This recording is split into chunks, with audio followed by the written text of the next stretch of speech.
32e minute, but de Worm, 1-0, un match nul suffit encore. 43e minute, but de Weber, 2-0, le doute s'installe. 48e minute, but de Fruc, 3-0, les illusions s'envolent. 77e minute, 4-0, but de Weber, tout est consommé, mais ce résultat a aussi une histoire.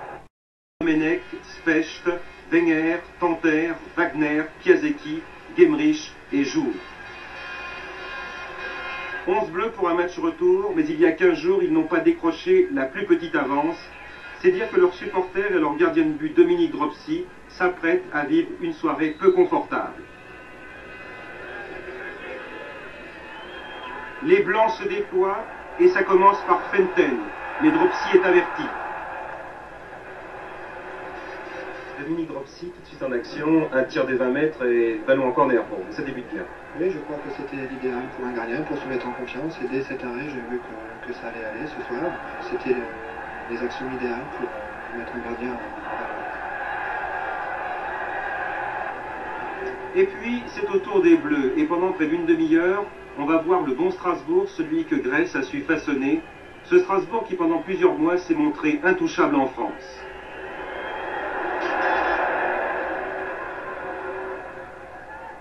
Heinze ne chômait pas. De l'autre côté, Dropsy était aussi sur la sellette. Un peu plus de 30 minutes de jeu lorsque Duisbourg se livre ici à un petit ballet qui s'avérera très productif.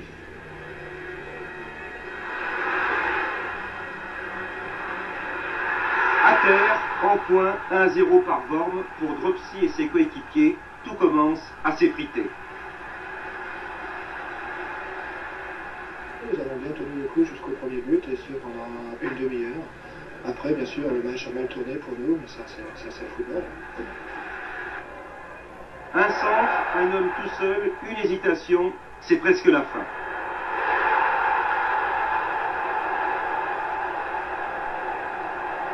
Ça part de Jara, ça va aboutir sur Weber. 2-0, les jeux sont pratiquement faits.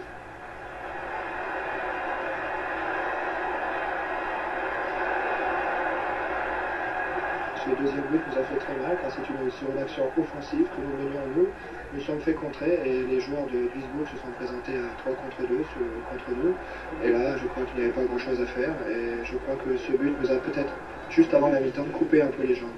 Alors la mi-temps. Très bien, que c'était très difficile à l'extérieur de remonter 2 buts, mais enfin nous y avons cru quand même. Malheureusement, Dominique, le troisième est arrivé tout de suite en début de deuxième mi-temps. Oui, psychologiquement, ça a été terrible pour nous. Déjà, ce deuxième but est très malvenu, puisque juste avant la mi-temps. Et puis, ce troisième but juste après, et ce sont des buts qu'il ne faut pas prendre, surtout pour le moral. Alors, qu'est-ce qui se passe après? On erre sur le terrain, on vit un cauchemar?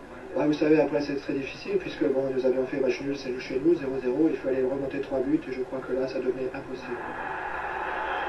3-0, l'addition était lourde. Heureusement, l'arbitre n'enfonçait pas davantage l'équipe française. Car ici, regardez, la main droite de Wenger a rendez-vous avec le ballon. Et là, un maillot blanc va s'écrouler dans la surface. Mais si l'arbitre fermait les yeux, les dieux du football n'étaient pas ce soir avec Strasbourg et Gemrich. Ça ne veut pas sourire à Strasbourg.